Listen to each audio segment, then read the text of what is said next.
The quiet suburb of Montclair, New Jersey, life moved at a slower, predictable pace. Tree-lined streets gave way to manicured lawns, and the local park was always filled with families enjoying lazy afternoons. Among the familiar faces of the community was Melissa Carter, a striking woman in her mid-30s, whose quiet confidence often turned heads. To the casual observer, she was simply another working mother juggling her career and parenting. But beneath her composed exterior lay a relentless advocate for justice, a civil rights attorney with an unshakable resolve to expose inequality wherever it reared its head. Melissa's two adopted children, Sophie and Liam, were her pride and joy. At 7 and 9 years old, their contrasting appearances often drew attention. Sophie's blonde hair and piercing blue eyes, coupled with Liam's sun-kissed complexion and tousled curls, made it clear that their family wasn't bound by traditional definitions. Melissa had always embraced these moments as teachable opportunities, showing her children the power of love beyond boundaries. But the world wasn't always kind, and Melissa knew all too well the biases lurking just beneath the surface of her seemingly idyllic community. On a warm Saturday afternoon, Melissa decided to take a rare break from her relentless work schedule. She packed a small picnic for the kids and headed to the park, savoring the chance to disconnect from her phone and reconnect with her family. They spent hours playing tag, tossing a frisbee and laughing until their sides ached. By the time Sophie realized she'd left her beloved teddy bear behind, Melissa was already ushering the kids toward the car. The sun was dipping lower, casting long shadows over the park as she spotted the toy lying near a bench. "Got it," Melissa said, scooping up the bear and turning back toward the car. "All right, you two, let's—" Before she could finish her sentence, the unmistakable sound of screeching tires cut through the evening air. Two police cruisers barreled into the parking lot, their lights flashing. The tranquility of the moment shattered instantly. Melissa stopped in her tracks, instinctively pulling the kids closer to her side. The officers exited their vehicles with purpose, their hands hovering near their weapons. Her heart sank as she realized what this was. She'd seen it before, in news stories, in courtrooms, and more painfully in her own experiences. A part of her hoped she was wrong, but as one officer barked an order, the reality became undeniable. "Ma'am, keep your hands where I can see them." His voice boomed across the parking lot, laced with authority and suspicion. Melissa felt a familiar mix of anger and fear knotting in her stomach. Her training as an attorney told her to stay calm, to cooperate, to de-escalate. But as a mother, her instinct was to shield her children. Sophie clung to her leg while Liam's small hand gripped her arm tightly. "There's been a mistake," Melissa said, raising her hands slowly. "These are my children." "Step away from the car," the second officer demanded, his tone leaving no room for negotiation. Melissa hesitated, glancing down at Sophie and Liam. "I'm not leaving my kids," she replied, her voice firm despite the tension thickening the air. The younger officer, visibly nervous, moved closer. He had a hand on his radio, his other inching toward his handcuffs. "Ma'am, don't make this harder than it needs to be. Don't touch me in front of my kids," Melissa snapped, taking a step back. Her heart pounded as Sophie's sobs grew louder. "Mommy!" Sophie wailed, her small frame trembling as she clutched Liam. The scene escalated in seconds. Another officer grabbed Melissa's arm, spinning her toward the car and pinning her against it. Her cheek pressed against the cool metal as the children screamed in terror. Melissa clenched her fists, her mind racing. She knew she couldn't afford to resist. Not here, not now, not with her children watching. The crowd began to gather. A man jogging nearby slowed to a stop, pulling out his phone to record. A woman pushing a stroller gasped audibly, muttering, "What are they doing?" Melissa heard it all. The murmurs, the snapping of camera shutters, the buzz of phones capturing her humiliation. "Name," one officer barked as he rummaged through her purse. "Melissa Carter," she managed, her voice steady despite the turmoil. The officer tapped the name into his database, glancing back at her with a skeptical look. But as the search results loaded, his expression changed. He froze, staring at the screen, then back at Melissa. Sir," he muttered to his partner, leaning in to whisper. "What is it?" the other officer asked, his tone still sharp. She's an attorney." "A big one," he said under his breath, his eyes wide. Melissa straightened, the shift in their demeanor impossible to miss. They stepped back awkwardly, their authority momentarily faltering. As recognition dawned on their faces, the pieces clicked into place. Melissa Carter wasn't just any attorney. She was a nationally recognized figure in the fight against police misconduct. She'd appeared on major networks, delivered speeches at national conventions, and was currently representing a high-profile case involving racial profiling. The air grew thick with awkward silence as Melissa turned to face them. Her gaze was piercing, her composure unshaken. Around her, the crowd continued filming, whispering among themselves. "Release me," she said, her tone commanding. The officers stammered out an apology, but Melissa held up a hand, silencing them. She knelt down to Sophie and Liam, wrapping her arms around them protectively. Then, standing tall, she addressed the growing audience.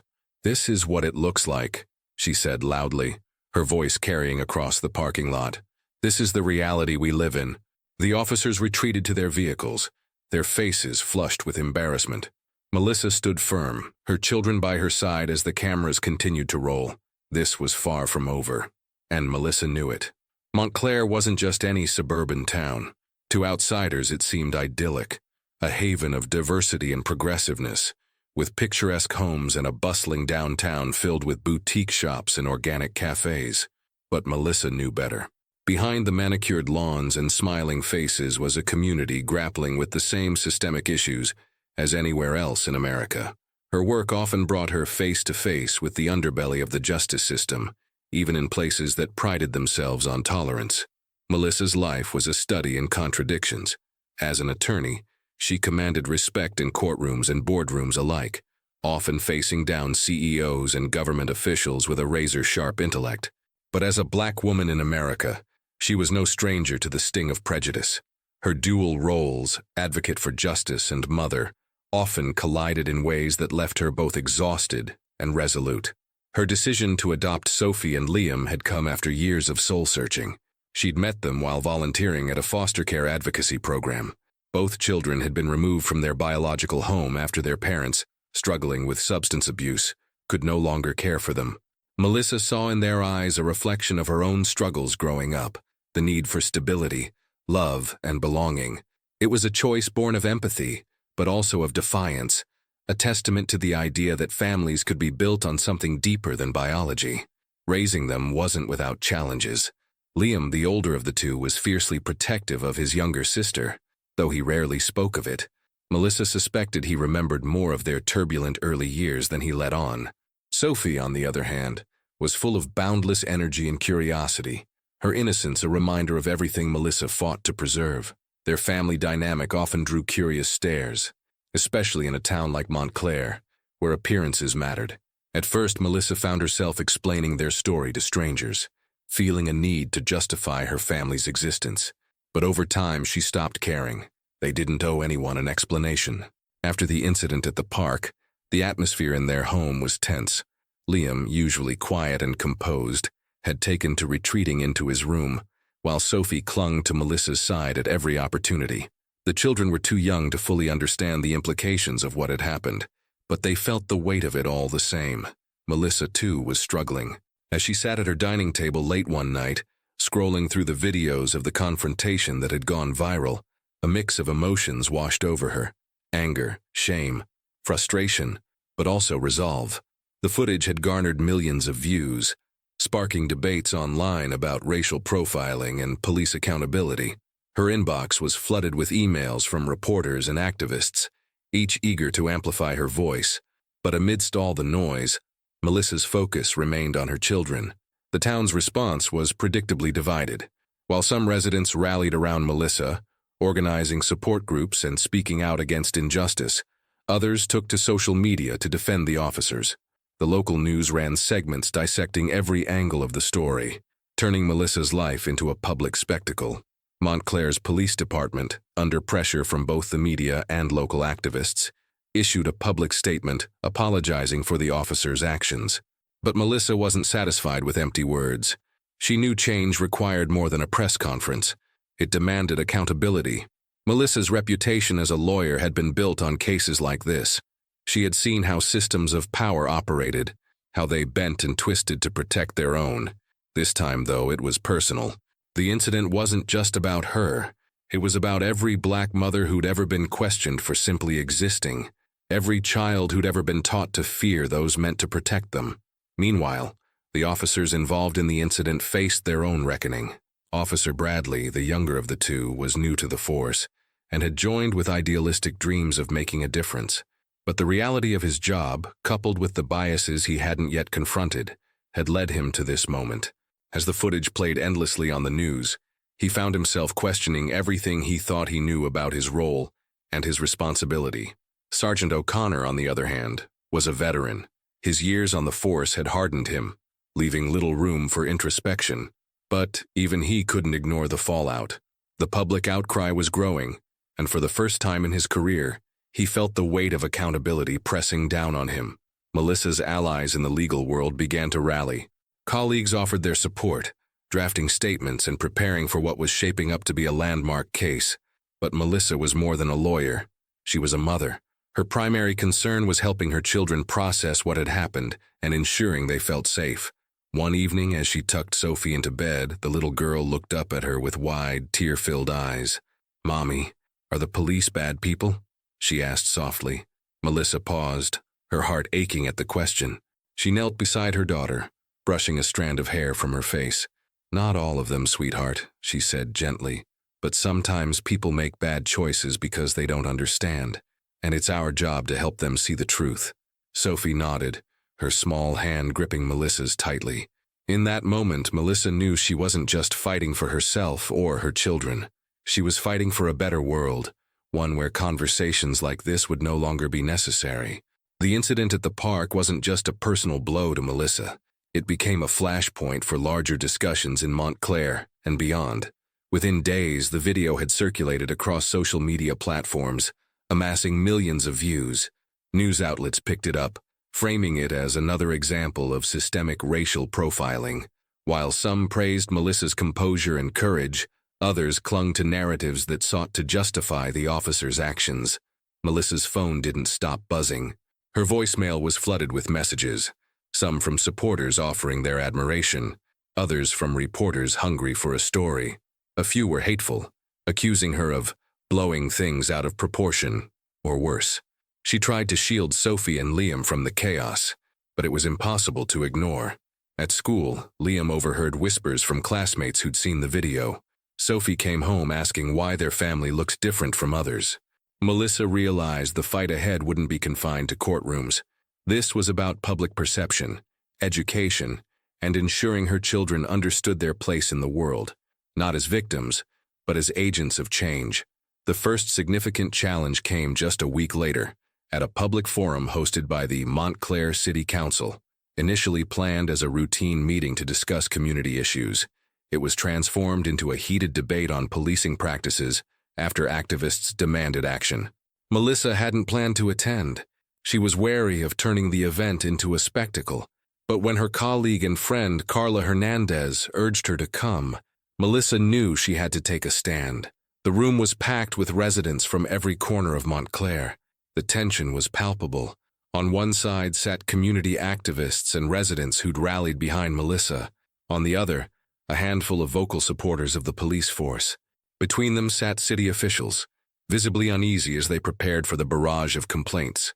When Melissa entered, the murmurs began immediately. She took a seat in the back, avoiding eye contact, until Carla nudged her. "They need to hear from you," Carla whispered. Melissa hesitated. She hated the idea of becoming the center of attention, but as she scanned the room, she saw Sophie and Liam's faces in her mind. Steeling herself, she rose and made her way to the front. "Ms. Carter, you have the floor," the council chairperson said, her tone betraying both respect and unease. Melissa stood tall, her voice unwavering. "What happened to me at the park wasn't an isolated incident. It was a symptom of a much larger problem, one we can no longer ignore. We can't pretend that Montclair is immune to the issues plaguing our country. Diversity is meaningless without equity, without justice, and justice requires accountability." Her words carried through the room, igniting murmurs of agreement and sharp glares of dissent. As she continued, Melissa drew on her years of legal expertise, proposing concrete reforms, better de-escalation training, a citizen review board, and stricter penalties for officers who engaged in misconduct. Not everyone was receptive. A man in a police union t-shirt stood and accused Melissa of vilifying the force. "You don't know what it's like to be out there risking your life every day," he said, his voice tinged with anger. Melissa didn't flinch. "You're right," she replied calmly. "I don't. But I do know what it's like to live in fear of those who are supposed to protect me. And I know what it's like to have my children watch me be treated as less than human because of the color of my skin. If that's not a problem worth addressing, then what is?" Her response silenced the room, leaving even her detractors without a retort. The meeting ended with no resolutions, but the momentum was building. Melissa could feel it. The conflict deepened when the Montclair Police Department announced they'd be conducting an internal investigation into the incident. To many, it was a hollow gesture, a predictable move to appease public outcry without enacting real change. Melissa, however, saw it as an opportunity. She reached out to allies in the legal community, assembling a team to ensure the investigation was thorough and transparent. Officer Bradley, the rookie who had been visibly shaken during the park incident, found himself at a crossroads. The internal review process forced him to confront uncomfortable truths about his biases and training. He began attending community events, quietly listening as residents shared their experiences with police discrimination. It was a painful but necessary awakening. Sergeant O'Connor, however, was less introspective. Embittered by the backlash, he doubled down, claiming he had only followed protocol. His defensiveness became a focal point for critics, who saw him as emblematic of the culture that needed changing. Meanwhile, Melissa faced her own battles. The strain of balancing her professional obligations with her newfound role as a public figure was taking its toll. She spent late nights poring over case files and strategy documents, all while trying to maintain a sense of normalcy for Sophie and Liam. It wasn't easy. Liam, usually quiet and reserved, began lashing out at school. Sophie started waking up from nightmares, her small body trembling as Melissa held her close. One evening, as Melissa sat at the kitchen table, Carla stopped by unannounced. "You can't do this alone," Carla said, placing a hand on her friend's shoulder. "You've got a whole community behind you. Let us help." Melissa nodded, tears welling up despite her best efforts to hold them back. For the first time in weeks, she allowed herself to lean on someone else. Through community rallies, media appearances, and countless meetings, the conflict evolved into a movement. What had started as a personal ordeal became a catalyst for broader change. Melissa's fight wasn't just about her or her children. It was about rewriting the narrative for an entire community. As the fallout from the park incident intensified, Melissa found herself entangled in battles on multiple fronts.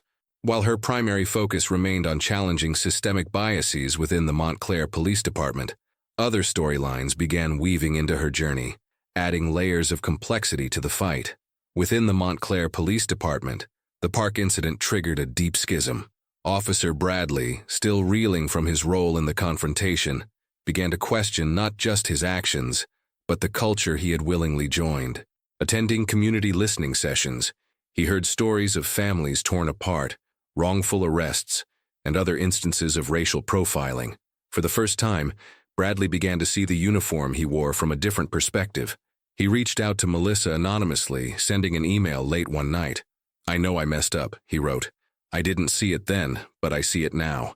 If there's any way I can make this right, I want to help." Melissa was wary but intrigued. She replied cautiously, arranging a meeting at a neutral location. When they met, Bradley was visibly nervous, his face pale and voice trembling. "I don't expect forgiveness," he said, avoiding her gaze. "But I need to do something. If I stay silent, I'm complicit." Melissa studied him carefully. This was new territory for her, an officer coming forward not out of necessity, but genuine remorse. She decided to take a calculated risk, involving him in her community outreach efforts. His presence added an unexpected dimension to her advocacy, humanizing the complexity of the issue for the public. However, not everyone welcomed Bradley's involvement. Within the department, he became a pariah, targeted by colleagues who saw his actions as betrayal. The rift widened when Sergeant O'Connor openly criticized him during a department meeting, accusing him of undermining their authority. For Melissa, Bradley's story became a subplot within the larger narrative, one that highlighted the resistance to change even within the system itself. While Melissa battled in courtrooms and council meetings, Sophie and Liam were fighting their own silent wars. At school, classmates' parents whispered in hushed tones, and some children mimicked the language they overheard at home. Liam, fiercely protective by nature, began getting into fights when kids made cruel remarks about Melissa. "Why do they hate us, Mom?" he asked one evening, his voice raw with confusion and anger. Melissa knelt beside him, her heart aching. "They don't hate us, Liam. They're afraid of what they don't understand. And sometimes people turn that fear into anger, but it's not your job to carry their ignorance." Sophie, on the other hand, expressed her fear through withdrawal. The once bubbly little girl stopped raising her hand in class and refused to play with friends at recess. Melissa noticed the changes but felt helpless in addressing them while juggling the larger fight. Carla stepped in, arranging playdates and therapy sessions to help the kids process their emotions. It was during one of these sessions that Sophie found her voice again, drawing a picture of her family holding hands in a park with a rainbow overhead. "It's us," Sophie explained softly. "Happy again." Melissa taped the drawing to the fridge as a reminder of what she was fighting for. As the community rallied around Melissa, a grassroots movement began to take shape. Led by Carla and other local leaders, the Montclair Justice Alliance, MJA, emerged as a coalition of parents, activists, and legal professionals committed to reforming the town's policing practices. Their mission went beyond the immediate demands for accountability, encompassing broader goals like education reform, housing equity, and economic justice. The MJA organized marches, teach-ins, and fundraising events, drawing attention to issues that had long been ignored in Montclair. At one such event, Melissa gave a powerful speech about the intersectionality of their struggles. "Justice isn't just about one incident," she told the crowd. "It's about dismantling the systems that make these incidents possible. It's about building something better together." The alliance became a force to be reckoned with, gaining media attention and drawing in supporters from neighboring towns. But with visibility came opposition. Counter-protests organized by Back the Blue groups popped up, and Melissa began receiving more threatening messages. Still, she refused to back down. Behind the scenes, Melissa and her legal team worked tirelessly to hold the Montclair Police Department accountable. The internal investigation dragged on, riddled with delays and obfuscation. Frustrated by the lack of progress, Melissa filed a civil rights lawsuit on behalf of herself and her children, arguing that the officers' actions had violated their constitutional rights. The lawsuit became a flashpoint in the media, further polarizing public opinion. But for Melissa, it wasn't just about the money or the headlines. It was about setting a precedent, showing her children and the community that standing up for what's right wasn't just possible, but necessary. Among the many complications Melissa faced, one cut deeper than most: the rift between her and her longtime friend Rebecca, a white mother in Montclair whose husband was a police officer. Before the incident, their children had been close, often playing together during weekend picnics. But in the wake of the park confrontation, Rebecca's silence was deafening. When Melissa finally confronted her, Rebecca's defensiveness caught her off guard. "You don't understand what this is doing to my family," Rebecca snapped. "Mike's been a good cop his whole career. Now he's being treated like a monster because of people like you." Melissa took a deep breath, choosing her words carefully. "I'm not saying all cops are bad, Rebecca, but when good cops stay silent, they're part of the problem. I'm fighting for my kids just like you'd fight for yours." Rebecca didn't respond. Their friendship never fully recovered, leaving Melissa to grapple with the personal cost of her fight. The momentum surrounding the case reached a boiling point 1 month after the park incident. By then, the Montclair community had become a microcosm of the national conversation on race, policing, and justice. The grassroots efforts spearheaded by the Montclair Justice Alliance, MJA, had turned the issue into a rallying cry, but the polarization was growing. Tensions were palpable in schools, workplaces, and even within families. Melissa knew something had to give. And soon, the pivotal moment came during the deposition phase of Melissa's civil rights lawsuit. The officers involved, Bradley and O'Connor, were called to testify under oath. Melissa sat in the hearing room alongside her legal team, her posture calm but her eyes steely. Across the table, the officers avoided her gaze. Officer Bradley, visibly nervous, was the first to speak. His lawyer, a gruff man in his 60s, leaned forward, trying to shield his client with carefully crafted objections. But Melissa's lead attorney, Janice Patel, was relentless. "Officer Bradley," Janice began, her tone sharp but professional, "do you believe your actions that day were justified?" Bradley hesitated. The room fell silent, the tension thick enough to cut with a knife. Finally he answered, his voice barely above a whisper. "No," he admitted. "I let my assumptions get the better of me." His admission sent ripples through the room. Melissa's heart pounded. It was the first crack in the armor, a moment of truth that validated everything she'd fought for. Bradley went on to describe how his training had conditioned him to see black individuals as potential threats, a realization that now haunted him. But it was Sergeant O'Connor's testimony that brought the turning point into sharp focus. "Sergeant O'Connor," Janice began, her voice unwavering, "do you believe you acted within department policy when you pinned my client against her vehicle in front of her children?" "Absolutely," O'Connor replied without hesitation, his tone defensive. "And do you believe your actions that day were influenced by bias?" O'Connor scoffed. "I treat everyone the same, regardless of race." Janice's expression didn't waver. "So, you're telling this court that the anonymous call, the assumptions made about a black woman with white children, and the escalation of force had nothing to do with racial bias?" "That's correct," O'Connor said firmly. Janice leaned forward, her eyes locking onto his. "Sergeant, are you aware that the anonymous call you acted on was traced back to a known racial agitator with a history of filing false reports?" O'Connor froze, his face blanching. A murmur spread through the room as Melissa's team revealed their trump card, evidence that the incident had been set in motion by a caller who'd previously targeted other families of color. Melissa watched as O'Connor's confidence faltered, his carefully constructed narrative unraveling. For the first time, she saw doubt flicker in his eyes. It was a moment of vindication, but it came at a cost. The exposure of systemic failures wasn't just a victory for her case. It was an indictment of an entire system. The fallout from the deposition was immediate. News outlets picked up the story, and the revelation about the false report ignited outrage. Within days, the MJA organized its largest protest yet, a march through Montclair that culminated at the police station. Melissa hadn't planned to speak. She preferred to work behind the scenes, using her legal expertise to push for change. But as the crowd swelled, families, students, clergy, and activists all chanting for justice, Carla handed her a megaphone. "They need to hear you," Carla said, her voice firm but encouraging. Melissa hesitated, then stepped forward.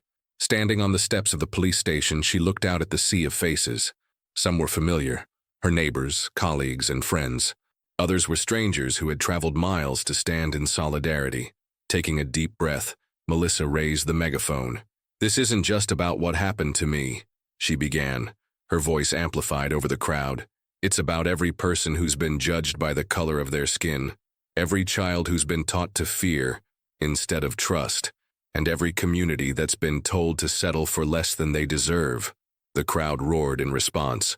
For the first time, Melissa felt the collective power of their voices, a force that couldn't be silenced. As the protest ended and the crowd dispersed, Melissa received an urgent call from Janice. "You need to come to the office," Janice said. "Now." When Melissa arrived, Janice and the team were gathered around a laptop. On the screen was a newly uncovered internal email from the Montclair Police Department. The email, sent weeks before the park incident, detailed a policy encouraging officers to monitor unusual family dynamics in public spaces, a thinly veiled directive that disproportionately targeted interracial families and families of color. The email's leak was a bombshell. It revealed not just individual bias, but an institutional strategy rooted in discrimination. Melissa's case had just gone from a personal fight to a national scandal. That night, as Melissa tucked Liam and Sophie into bed, the weight of the day bore down on her. Liam, usually stoic, finally broke his silence. "Are they going to hurt us again?" he asked, his voice trembling. Melissa hugged him tightly, her own eyes welling with tears. "No, baby, I won't let that happen." Her words were a promise, not just to her children but to herself. The turning point wasn't just about exposing the truth. It was about ensuring that the world they grew up in would be different from the one that had failed them. The leaked internal email shook Montclair to its core.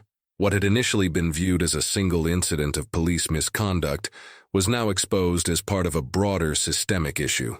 The email's implications reached far beyond Melissa's case, forcing the town to confront uncomfortable truths about its institutions.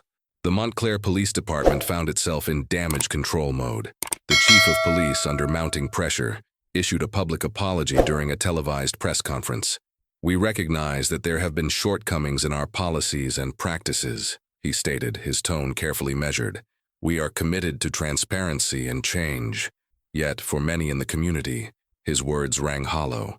Action spoke louder than carefully crafted statements, and Melissa's lawsuit ensured that action was unavoidable. The impact of the email was felt in every corner of Montclair. At local schools, students began organizing walkouts, carrying signs that read, "End racial profiling and justice for all families." Churches and community organizations held town halls, where parents shared their own experiences of bias and fear. The Montclair Justice Alliance, MJA, gained new members by the day, transforming from a grassroots coalition into a formidable advocacy group. National media outlets descended on Montclair, turning the town into the epicenter of a larger conversation about race and policing in America. For Melissa, this newfound attention was both a blessing and a burden. She appreciated the visibility it brought to the cause, but struggled with the constant scrutiny. Every time she left her house, cameras followed. Her children, too young to fully grasp the gravity of the situation, grew weary of the spotlight. At home, Liam's behavior worsened. He became withdrawn, refusing to talk about school or play with his friends. Melissa tried to reach him, but he pushed her away. Sophie, in contrast, clung to Melissa more than ever, her questions about the incident growing more pointed. "Why did they think you were bad, Mommy?" she asked one evening as Melissa tucked her in. Melissa paused, choosing her words carefully. "Some people make decisions based on what they think they see, instead of who a person really is," she explained. "That's why we're fighting, to help them see the truth." Inside the Montclair Police Department, the fallout was equally severe. The leaked email caused fractures among the ranks. Younger officers like Bradley began questioning the culture they'd been trained in. Some reached out to the MJA in secret, providing additional documents and testimonies that painted a damning picture of institutional bias. Bradley's decision to cooperate with Melissa's team made him a pariah among his colleagues. At roll call, whispers followed him wherever he went. His superior, Sergeant O'Connor, was particularly vocal in his disdain. "You've turned your back on your brothers," O'Connor said one afternoon, his voice dripping with contempt. "Good luck out there without us." Bradley didn't respond. He had made his choice, and while it isolated him within the department, it also gave him a newfound sense of purpose. He attended more community forums, sharing his perspective on how implicit bias shaped policing. His honesty earned him cautious respect from some in the community, though others remained skeptical of his motives. For O'Connor, however, the email only emboldened his defensiveness. Refusing to admit wrongdoing, he doubled down on his claim that Melissa's actions at the park had justified his response. His refusal to acknowledge fault made him the face of resistance to change within the department. The mounting pressure began to strain Melissa's personal relationships. Carla remained her steadfast ally, coordinating rallies and handling media inquiries to give Melissa some breathing room. But others, like Rebecca, drifted further away. The silence from her once close friend was deafening, a painful reminder of the personal cost of taking a stand. At work, Melissa's colleagues rallied behind her, volunteering their time and resources to strengthen her case. Yet even among supporters, tensions simmered.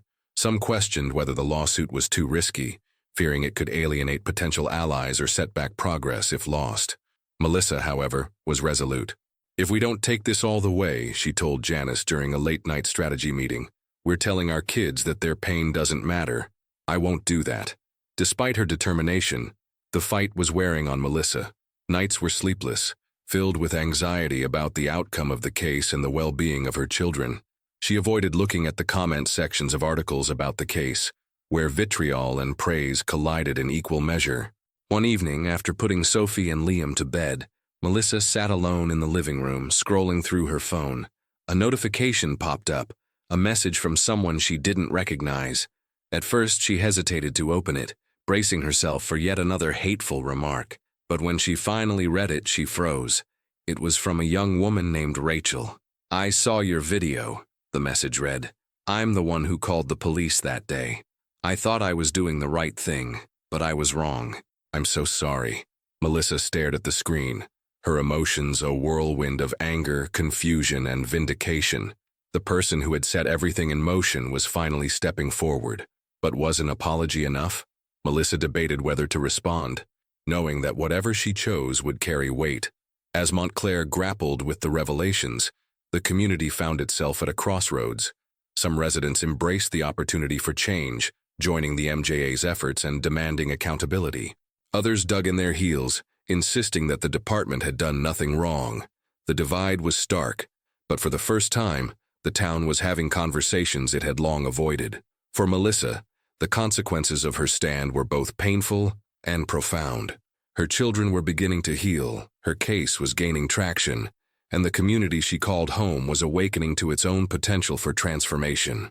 Yet, she knew the fight was far from over. In the weeks following the leaked email and Rachel's unexpected apology, Melissa found herself standing at the intersection of anger and forgiveness. The apology, while heartfelt, reopened wounds she had been working to heal. It forced her to confront a question she hadn't yet fully grappled with. Was it enough to expose the truth, or did she need to find a way to move forward with grace? As a lawyer, she was trained to fight. As a mother, she was learning the art of resilience. Melissa's children, Sophie and Liam, remained at the center of her world. Their struggles continued to mirror the larger conflict playing out in Montclair. Liam, who had grown increasingly withdrawn, finally opened up one evening as Melissa helped him with a school project. "Mom," he said hesitantly, "I don't like how people look at us." Melissa paused, her hand stilling on the craft supplies they were sorting. "What do you mean, sweetheart?" she asked gently. "Like we're not supposed to be together," he replied, his voice small. Melissa's heart ached. She reached for his hand, holding it firmly. "You know, Liam, when people see something they don't understand, they sometimes act out of fear or ignorance. But that doesn't mean we don't belong together. Our family is built on love, and nothing can change that." Liam nodded, his shoulders relaxing slightly. It wasn't a perfect resolution, but it was a start. Melissa knew that healing was a process, and this moment was one of many steps toward helping her children feel safe and secure again. The message from Rachel, the caller who had sparked the incident at the park, lingered in Melissa's mind. She had debated ignoring it, but something in Rachel's words struck a chord. Melissa decided to respond, agreeing to meet in person at a neutral location. Rachel, a young woman in her early 20s, was visibly nervous when Melissa arrived. She fiddled with her coffee cup, avoiding eye contact until Melissa spoke. "You said you thought you were doing the right thing," Melissa began, her tone calm but firm. "What made you think I was a threat?" Rachel's voice trembled as she explained. "I saw a black woman with 2 white kids and, I don't know, it just seemed out of place. I realize now how wrong that was, but at the time I thought I was protecting them." Melissa listened, her emotions a mix of frustration and empathy. "Do you understand the damage that call caused?" she asked. "My children are still dealing with the fear and confusion from that day." "I do," Rachel said, tears welling in her eyes. "And I'm so sorry. I want to help make it right, if that's even possible." Melissa considered her words carefully. Forgiveness wasn't easy, but she saw an opportunity for education. "If you really want to help," she said, "start by learning. Understand the biases you hold and how they affect others. And when you see injustice, speak out." Rachel nodded, her expression one of genuine remorse. It wasn't closure, but it was a step toward understanding. The Montclair Justice Alliance, MJA, continued to grow, fueled by the revelations surrounding the police department's discriminatory policies.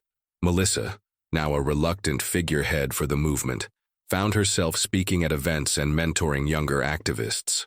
Her legal expertise became invaluable as the group pushed for reforms, including mandatory bias training, the establishment of a civilian oversight board, and stricter accountability measures for officers.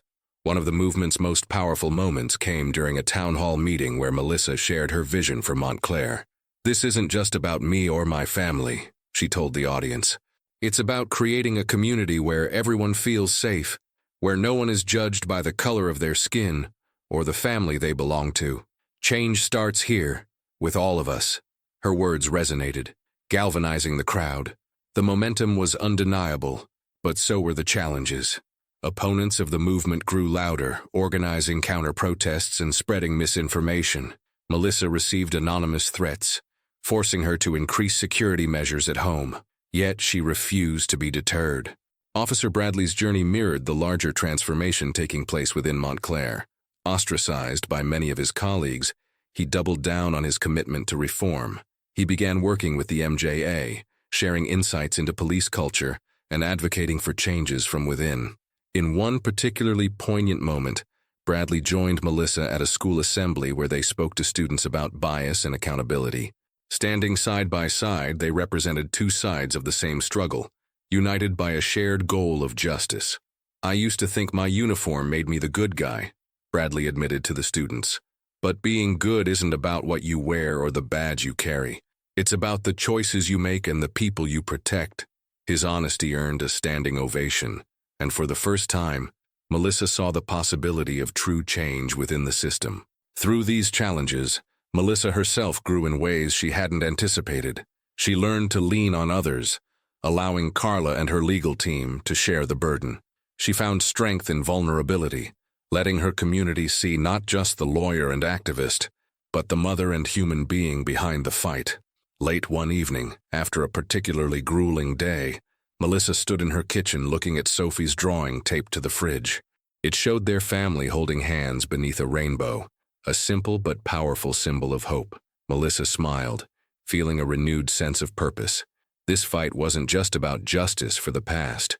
It was about building a brighter future for her children. As the court date for Melissa's lawsuit approached, tensions in Montclair reached a fever pitch. The leaked emails, ongoing protests, and mounting media attention had turned the case into a national litmus test for systemic reform. Melissa felt the weight of the moment pressing on her shoulders, not just as an attorney, but as a mother and a symbol for change. Every step forward was hard fought, and the stakes had never been higher. The divide in Montclair was sharper than ever. Supporters of the Montclair Justice Alliance, MJA, redoubled their efforts, organizing educational workshops, letter-writing campaigns, and community rallies. On the other side, counter-protests led by groups like Back the Blue became more confrontational, often clashing with MJA members during public events. One such confrontation occurred at a community picnic organized by the MJA to celebrate the progress they'd made. As families gathered to enjoy food, music, and fellowship, a group of counter-protesters arrived, carrying signs that read, "Support our officers" and "No to defunding." While tensions simmered, Melissa stepped up to the microphone, determined to keep the focus on unity. "We are not here to tear anyone down," she said, her voice clear and steady. "We are here to build a better, safer community for everyone. This isn't about choosing sides. It's about choosing justice." Her words diffused some of the tension, but it was clear that not everyone was willing to listen. Melissa's resolve only hardened. She knew the work ahead would require more than speeches. It would require action. In the weeks leading up to the trial, Melissa and her legal team worked tirelessly to build their case. Janice Patel, her lead attorney, was a seasoned litigator who left no stone unturned. Together, they pored over police training manuals, incident reports, and depositions, constructing a narrative that would expose not just the actions of the officers, but the policies that enabled them. One evening, as the team gathered in Melissa's living room, Janice laid out their strategy. "We need to prove that this wasn't an isolated incident," she said. "We need to show that the department's practices created the conditions for what happened to you." Melissa nodded, her expression resolute. "We're not just fighting for my family," she said. "We're fighting for every family that's ever been judged unfairly." The team agreed to bring in expert witnesses, including sociologists and former law enforcement officers, to testify about implicit bias and systemic discrimination. They also planned to call Officer Bradley, whose transformation had become a powerful symbol of what change could look like. As Melissa prepared for the courtroom battle, she also worked to strengthen her family. Sophie and Liam had made progress in therapy, but the scars of the park incident remained. One night, as Melissa tucked them into bed, Liam surprised her by asking about the trial. "Will the judge make the police say sorry?" he asked, his voice tentative. Melissa smiled softly, sitting on the edge of his bed. "It's not about making them say sorry," she said. "It's about making sure this doesn't happen again, to us or to anyone else." Liam seemed to consider her words before nodding. "I want to come with you," he said quietly. Melissa was taken aback but touched by his determination. "You'll be there in spirit," she replied. "And everything I do for you and Sophie." In the final days before the trial, Melissa received an unexpected boost. A coalition of civil rights organizations, including the ACLU and NAACP, announced their support for her case, offering additional legal resources and media outreach. Their involvement elevated the stakes, framing Melissa's fight as part of a broader struggle for justice nationwide. Even more surprising was a statement issued by a group of Montclair police officers, separate from the department's leadership. In it, they acknowledged the need for reform and expressed regret for the pain caused by their colleagues' actions. While the statement didn't represent the entire force, it was a glimmer of hope, proof that change was possible even within the institution itself. On the eve of the trial, Melissa found herself alone in her kitchen, staring out the window at the quiet street. The weight of everything she had fought for pressed down on her, but she refused to let it overwhelm her. She thought of Sophie and Liam, asleep upstairs in the community that had rallied around her. Her phone buzzed with a text from Carla. "You've got this. We're all behind you." Melissa smiled, feeling a swell of gratitude. She turned off her phone and sat down at the table, pulling out a notebook. On the first page, she wrote a single sentence: "For Sophie and Liam, and every child who deserves better." The morning of the trial, Melissa walked into the courthouse flanked by her legal team and greeted by a crowd of supporters holding signs that read, "Justice for Melissa," and "Families belong together." Cameras flashed as reporters shouted questions, but Melissa kept her focus forward. Today wasn't about spectacle. It was about justice. Inside, the courtroom buzzed with anticipation. On one side sat Melissa and her team, their expressions calm but determined. On the other sat the officers and their attorneys, visibly tense. The judge entered, calling the court to order, and the room fell silent. Melissa took a deep breath, her resolve hardening. This was the moment she had been preparing for, not just for herself, but for her children, her community, and everyone who had ever been denied justice. The fight was far from over, but she was ready. The air in the courtroom was thick with anticipation. Every seat was filled with reporters, supporters, and onlookers packed into the gallery. Melissa sat at the plaintiff's table, flanked by her legal team. Across from her, the defendants, Officers O'Connor and Bradley, alongside the Montclair Police Department's legal representatives, shifted uncomfortably in their seats. The judge, an imposing figure known for his impartiality, entered the room. "This court is now in session," he announced, his voice cutting through the murmurs. "We will hear opening arguments in Carter versus Montclair Police Department." Janice Patel, Melissa's lead attorney, rose to deliver the opening argument. She approached the jury with deliberate steps, her tone measured yet firm. "This case is about more than one incident," she began. "It's about a pattern, a system that allows bias to flourish unchecked. On that day in the park, my client, Melissa Carter, was treated not as a mother spending time with her children, but as a suspect. Why? Because of the color of her skin." Janice's words resonated, setting the stage for a narrative that went beyond Melissa's personal experience. She outlined the evidence they would present, from the leaked emails to expert testimony on systemic bias, weaving a compelling argument that this wasn't an isolated mistake, but a predictable outcome of institutional failure. The defense attorney countered, focusing on procedural justifications. "The officers were responding to a call about a possible kidnapping," he said, his tone defensive. "Their actions were in line with their training and aimed at protecting vulnerable children."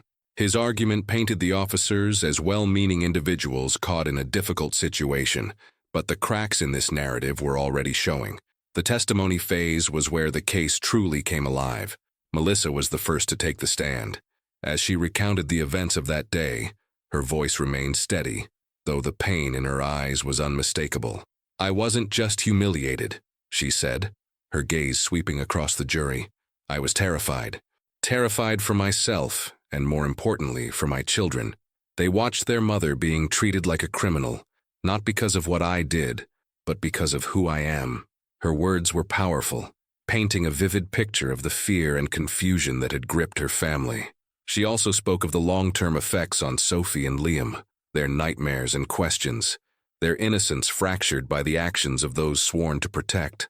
The defense tried to undermine her testimony, suggesting that her refusal to comply with the officers had escalated the situation, but Melissa held her ground, countering calmly.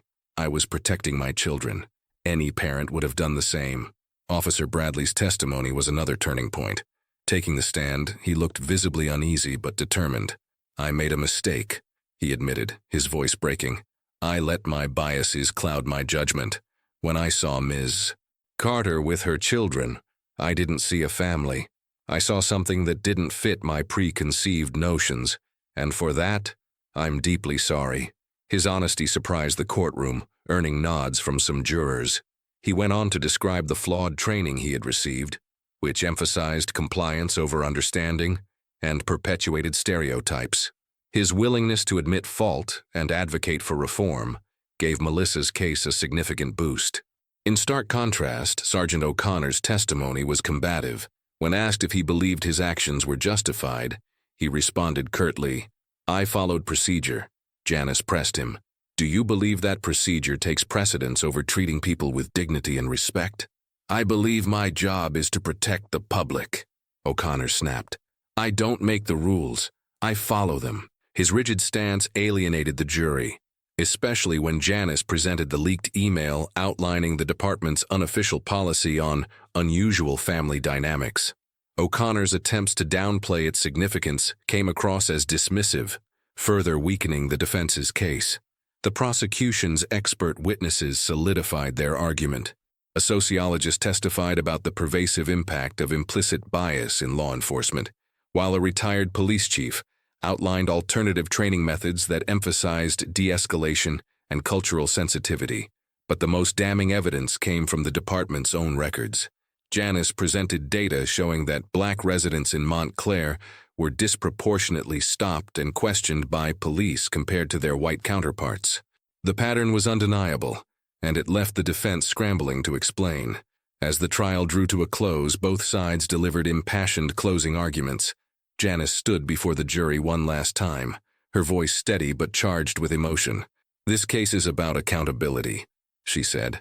It's about sending a message that we won't tolerate a system that dehumanizes people based on their race. Melissa Carter deserves justice.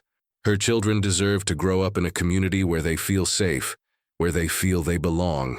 The defense tried to appeal to the jury's sense of reason, emphasizing the challenges officers face in split-second decisions. But their argument rang hollow in the face of the evidence presented. After hours of deliberation, the jury returned with a unanimous verdict in favor of Melissa. The courtroom erupted in murmurs as the judge read the decision. The jury found that the officers' actions were not only unjustified, but rooted in systemic bias, and they awarded significant damages to Melissa and her family. Melissa felt a wave of relief and vindication wash over her as she hugged Janice and her team. But the moment wasn't just about her personal victory. It was about the precedent set, the change sparked, and the hope ignited. Outside the courthouse, a crowd of supporters cheered as Melissa emerged, holding Sophie and Liam's hands. Facing the cameras, she spoke directly to the community and the nation watching. This isn't the end, she said, her voice firm. This is the beginning of real change. The courtroom victory marked a turning point, not just for Melissa but for the entire town of Montclair. The jury's verdict sent a clear message. Systemic injustice would no longer be tolerated, and those responsible for perpetuating it would be held accountable.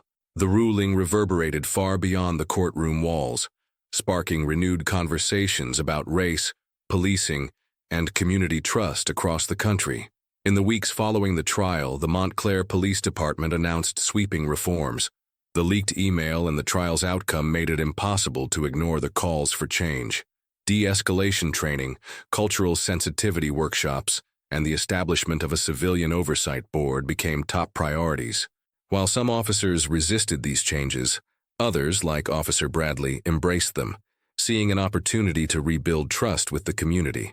The Montclair Justice Alliance, MJA, buoyed by the trial's success, continued its work, expanding its mission to include broader issues like housing equity and educational reform.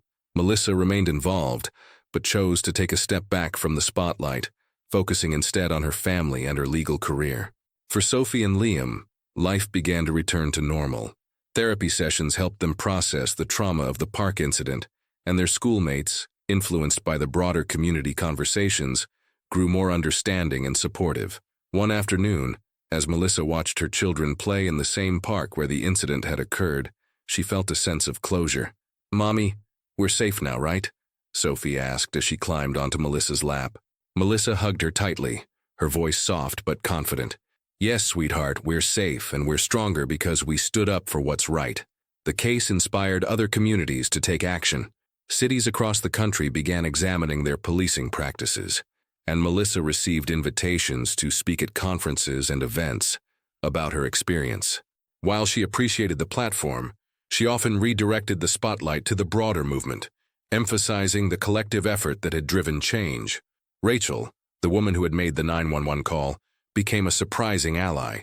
Deeply remorseful, she volunteered with the MJA and shared her story in public forums, using her experience to educate others about the dangers of implicit bias. Her transformation became another symbol of the power of accountability and growth. One evening, Melissa found herself alone at her kitchen table, the same spot where she had first written her intentions for the trial. She opened her notebook and added a new entry, "For Sophie and Liam, and for every family who dares to dream of a better world." She closed the notebook, a quiet smile on her face. The fight wasn't over, but for the first time in a long time, Melissa felt at peace. Her family was healing, her community was growing stronger, and the seeds of change she had planted were beginning to flourish. Years later, Melissa stood in the audience at Sophie's high school graduation, tears in her eyes as her daughter delivered a speech on resilience and justice. "My mom taught me to fight for what's right, even when it's hard," Sophie said, her voice steady. "Because of her, I know the power of standing up, not just for yourself, but for others." As the crowd erupted in applause, Melissa felt a surge of pride. The journey had been long and difficult, but it had shaped a legacy, one of hope, strength, and unwavering love. Melissa's story reminds us of the power of standing up for justice, even when the odds are stacked against us. Her journey wasn't just about overcoming personal challenges, but about sparking a movement that touched lives far beyond her own. It's a testament to what we can achieve when we refuse to stay silent in the face of injustice. Now, it's your turn to keep the conversation alive. What part of Melissa's story resonated most with you? Share your thoughts in the comments below. Your voice matters, and we'd love to hear your perspective. If this story moved you or opened your eyes to issues you hadn't considered before, don't let it end here. Hit the like button to show your support and help amplify this message. Your engagement helps stories like this reach more people, spreading awareness and inspiring action. And don't stop there. Subscribe to our channel for more stories that educate, empower, and challenge us to build a better world. By subscribing, you'll be the first to know when we share new content about justice, resilience, and the power of community. Together, we can keep the momentum going. Every like, comment, and subscription makes a difference. Let's continue to fight for a world where stories like Melissa's are not just about overcoming adversity, but about creating lasting, meaningful change. Thank you for being part of this journey. Now let's take the next step forward.